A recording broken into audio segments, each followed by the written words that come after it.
Hello guys! Welcome back to my kitchen again. Ganito rin ba kayong magluto ng bistek Tagalog guys? Tara, luto tayo. Iprito lang natin tong ating talong. At hiniwa ko na rin tong ating karne na gagamitin. Liempo ang ginamit ko guys. Nilagyan ko lang siya ng asin at paminta.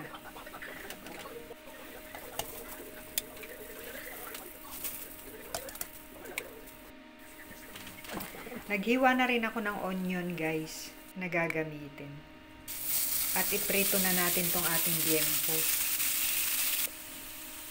Nagmix-mix na rin ako dito ng toyo, oyster, vinegar, paminta. Nilagyan ko lang siya ng sugar. At tubig guys, tubig. Naglagay din ako ng lemon sa liempo. At magigisa na tayo guys. Bawang sibuyas lang.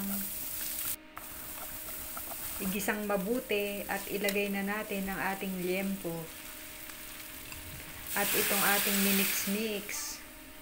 Palalambutin natin yan ng 1 oras. At pag iga-iga na guys, pwede nang ilagay ang ating onion. 2 minutes lang nating lulutuin yung onion. At pagkatapos ay ilagay na natin ang talong.